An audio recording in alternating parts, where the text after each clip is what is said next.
All right. We joke different. Bill will be the guy with the gray hair. And I imagine different clothes. Hmm. I think people will be able to figure it out. Are you sure of that? But Sean is great. Sean is one of my favorites. Very funny. Very funny dude.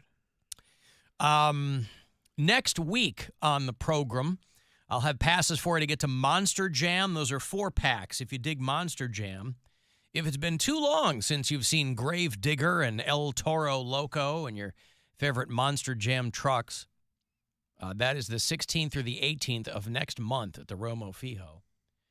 And I'll have those tickets for you next week. If you want to go see the Sum 41 Farewell Tour, the Cleveland stop is in September at Blossom. Get you set up for that. Cavs tickets, Charge tickets, and if you're a fan of Rob Schneider, he's doing MGM Northfield Park on February the 24th. So all of that next week on the program. Cavs off tonight, a walloping of the Bucks here in Cleveland last night. Off tonight and tomorrow, and then Saturday they are in Atlanta to play the Hawks. So 7:30 is when that will start up for you here on MMS, your FM flagship home for Cleveland Cavaliers basketball, 100.7 WMMS. And I always want to find when I went to the game last night, and I always want to find. Get to the broadcast booth and just start banging on the door. I'd like one of these times. I'd like to be invited in there. You know how sometimes they'll get people in there and they'll just kind of chew the fat with them. Yeah, goof around, joke around. Well, they don't even have a broadcast booth. It's just the perch. Well, that's what I mean. Perch. Like where they do their thing. Yeah, you don't have to knock on the door. It's just right there. I've sat next to. Yeah, but I don't want to. I've sat next to Tim Alcorn, and then he just hands me his notes when he's done. To look at them, and I'm like, this is really cool. I don't need the notes. I liked it. What do the notes say? They're just copy and then stats and stuff like that. So just so he has something to reference as the quarter's going on, so he can keep track of how many minutes people played, how many points and rebounds they have, stuff like that. And I remember. Does he have LeBron doesn't play here anymore circled in red no, he's Sharpie a pro, at the top? So he doesn't need that. Okay. He knows what's going on. He knows who's on the roster. But he's good. He's very, very good. Well, yeah, he knows who's on the roster. I know. That's all you need to know. Tim Alcorn is I'm a fan. We've been blessed with really great sports broadcasters in this city across the board, from the Browns having blessed. I mean, really, Jim Donovan's incredible. Hammy is the best. And then the late Joe Tate. Joe Tate was incredible. But Tim Alcorn and Mike Snyder. Mike John Snyder. John Michael is incredible too. So we've had really great guys. And Fred McLeod when he was still with us. Rip Fred. Just Michael Regai was great. There's so many great broadcasters. And I know this because I listen, I watch out of market games. Mm-hmm. So I see who the local broadcasters are for other NBA teams. And some of them are okay. But a lot of them are bad. They are not good. And I'm not just being objective, or I'm not just being a homer here. Some of them are really bad. Understood. Mm-hmm. Yeah, well, you kind of get what you get as you're going around the league. When I was a kid, the guy that called the Bulls games was a guy named Chuck Swirsky. I don't know if he's still around. I think he went to the Pistons many years later. But we had Wayne Larrivee and we had Chuck Swirsky. These guys talk like this. So, when we have Bulls games on the radio, that's what I grew up listening. Guys will talk like this. But they were good at it. Mm-hmm. But that was all I knew. That was all I associated with. Because you had Harry Carey, who you couldn't understand at all. Like everybody did. It was literally like listening to, what's his name? Yeah. Who's John Caponera. Mm-hmm. And then the guys that would call the Bulls games. Come on, go. That whole thing. So, yeah, the guys here are good. They're less pukey. But, sometimes that kind of voice, it's like a little warm blanket when you're listening. Hit up Tim Alcorn and see if you can. I mean, we know people that know him. I'm not doing that. Do you want me to do it for you? Nope. Not doing that. Want me to be a little conduit? Nope. I don't need a conduit fully capable of doing things myself. But you said you wanted to do it. I said, and then you changed your mind. Well, not under those circumstances. Where you have to ask? No, I wanted to. I forgot they were on the perch. You want to go into a room? Yes, I don't want to be on a perch. You got to be in a room. Great. Perch is you got to be in a room. I like that perch. Those are some of my favorite seats in Romo Fijo. I don't want to be sitting there in the perch.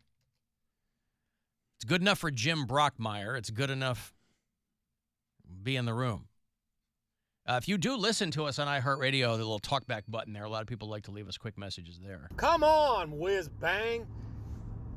You can't possibly believe that the people that swindled your comic books from you aren't the exact same people that stole your MP3 player from a decade ago.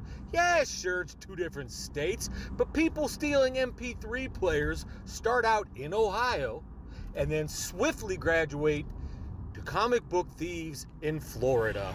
That is, wow. That is the best. You are a whiz bang for not figuring that out on your own. Sometimes I need help from out there. That is really the best explanation I've heard of that whole series of events when I lost my iPod. It's called the long con. First, we're going to steal his iPod.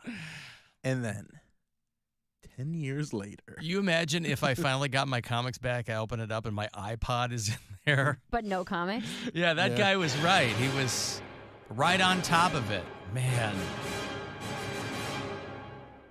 Well, listen, I'm going to hang on to your message, sir. And that's going to... All right. And that's going to be one more... Cleveland Orchestra, ladies and gentlemen. That is going to be one more piece of evidence that I can use to build my case against this company. iPod. And see, that was the kicker, too, is I was so lamenting the loss of my iPod when we lived in Ohio City, and it was my fault because it clearly had fallen out of my backpack, and somebody found it and clearly took it. So that was on me. But I was so crestfallen because I had so much music on that iPod, and then when I replaced it, it was basically like when streaming was really starting to blow up. So, like, everybody got rid of their iPods. I know some people still use them because it's just a hard drive with music on it, but, I mean, my iPod, the one that I used to replace, and it's sitting on my desk in the basement. I don't ever use it. And I consider it a dark spot in my music-enjoying career. But nevertheless. Are we all going to be signing up for the porn ID if they pass this bill? Ohio, the forward-thinking and progressive minds there in Columbus are trying to be the next state to pass a law that would require people to verify their age. And I got to tell you, theoretically, I don't think that's a bad... I mean, they're like, we want people under 18, you know, to not be consuming porn or whatever. I don't actually have a problem with that. But there's no way... How would you possibly enforce that? Face ID. But there's so many ways around it. So many ways around it. With Face ID?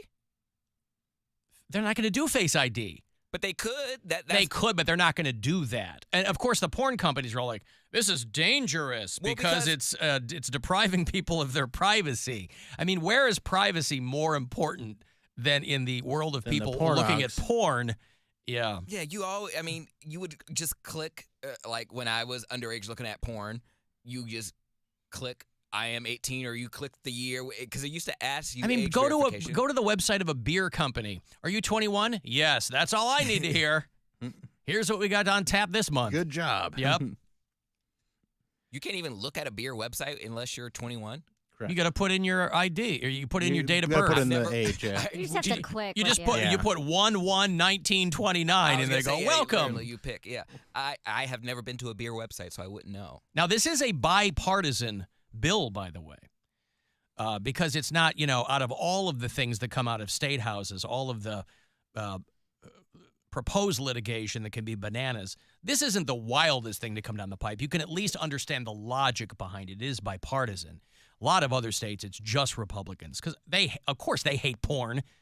They're the party of forced birth at all costs, and there's a lot of pulling out in porn, so they don't like that. But here in getting ideas. Yeah.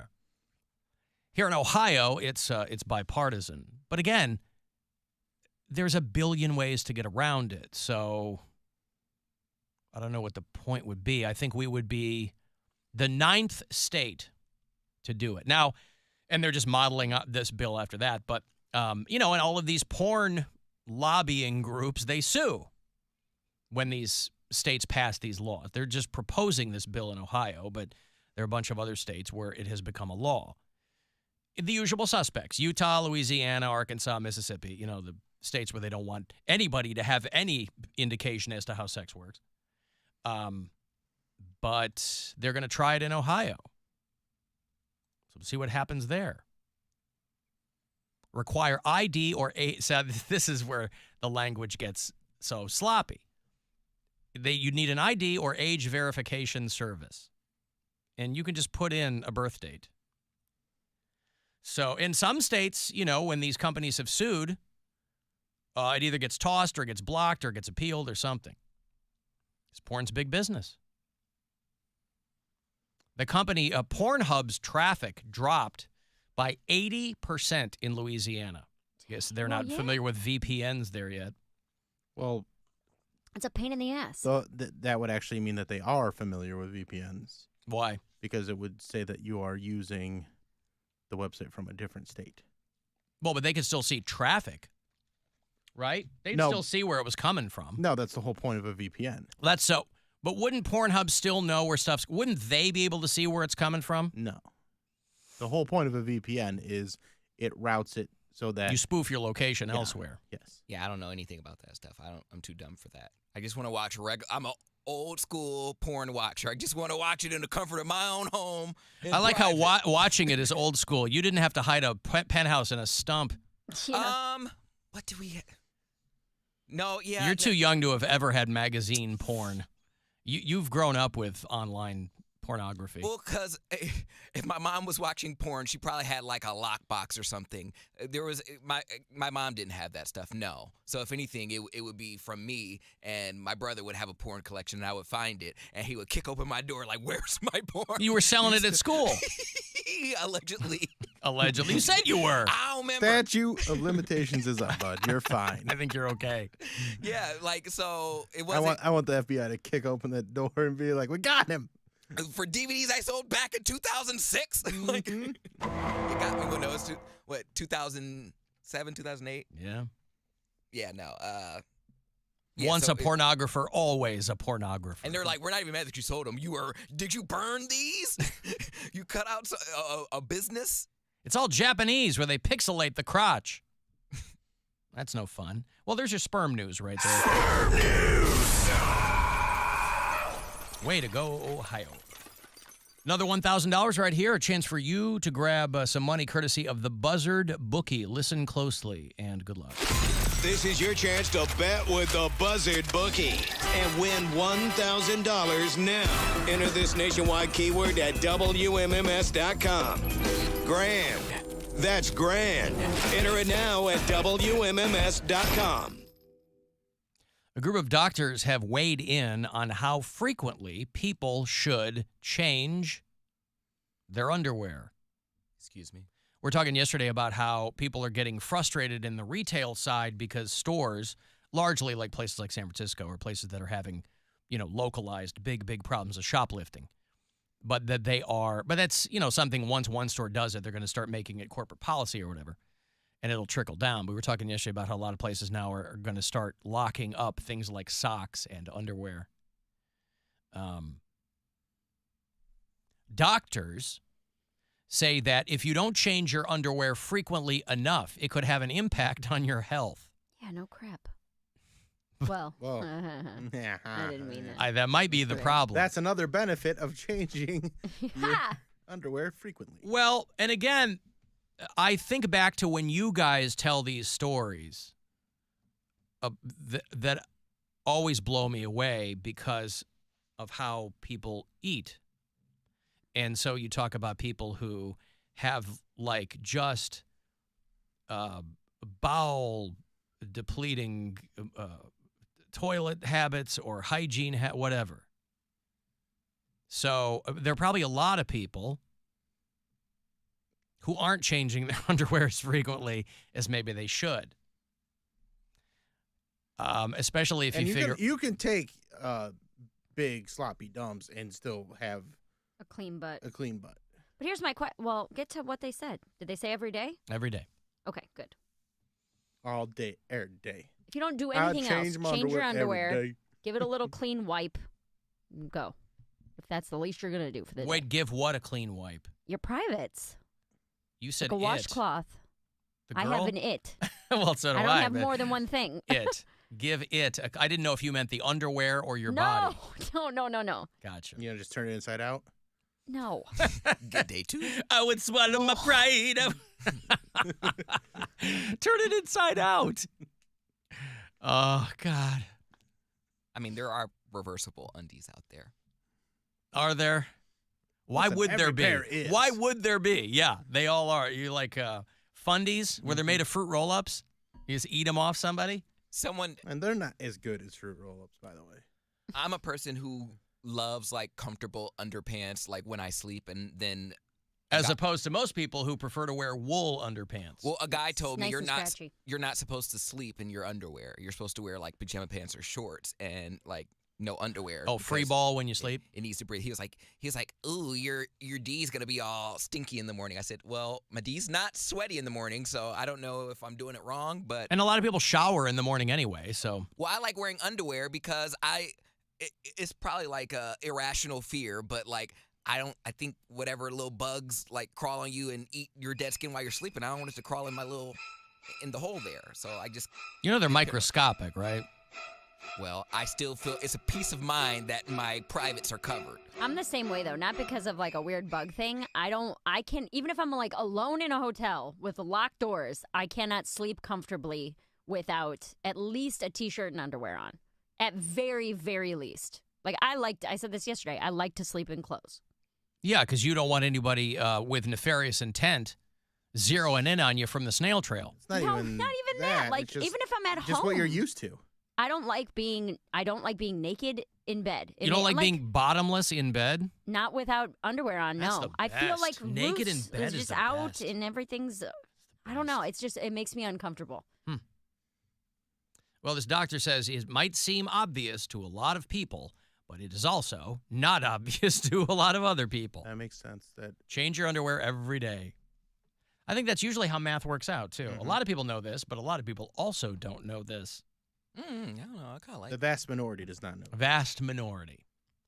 Changing your underwear every day helps lower the risk of moisture being trapped in your area and developing bacterial yeast infections. It can also affect your skin. That's something that would affect Poundcake. It'd increase your risk of rashes and irritation.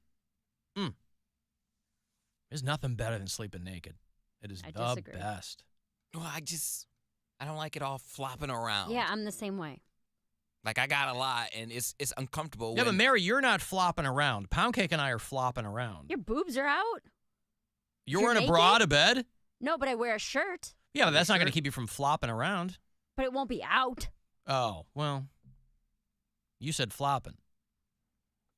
Or he said flop. Yeah, you flop in a shirt, but not like they're out of a cover. Yeah. You're covered. Mm-hmm. Yeah, Mary, you'll never understand what it's like to like kick your balls like while you're sleeping. Like that's I'm very gonna uncomfortable. go on record. I don't know what it's like to kick my balls either. I don't either. What are Kick you my talking own about? balls while I'm sleeping? Oh, so I'm the only one that kicks his balls while he Are sleeps. you dreaming about being a rockette? What's happening? No. He's river dancing when he's getting REM sleep. It's very uncomfortable. I don't like that. You have very long balls? Well, they're very heavy, and They're very heavy. weigh it down, yeah. But I would think that would keep them from moving if they were heavy. They'd be more stationary. No, they're clackers, and they hang low. Clackers. All right. So you do got long balls. Yeah. He's Johnny Longballs Like the over dog here. and Joe Dirt. Aw, Poor guy. Got a couple of clackers. Is there surgery for that? Can you get your yes, sack people sewn get it up? all the time. Like if they sack too low, They get Dr. Berglund could probably advise you on that. I'm sure they do a couple inches off. scrotal shortening or something like that.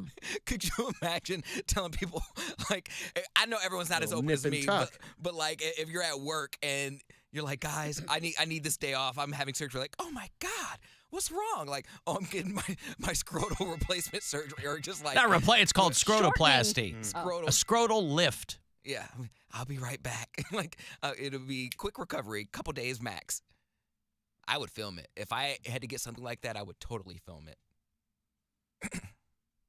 Johnny Longballs left work, but he came back as Frankie Shortballs. They say it's not a difficult procedure, and it can boost a man's self-confidence. Absolutely. You don't want to look like Alec Baldwin midway through Glengarry Glen Ross. And it hurts. Hmm. Like, you know, you guys. kicking your own balls in your sleep sounds very painful. You got to stick it down a pant leg, and then people think, oh, wow, he's packing. Like, nope, it's just my balls. This guy, wow. And another piece of the puzzle falls into place. Like, he's well endowed. I'm like, yeah, Just my balls. just my balls. All balls, no pipe.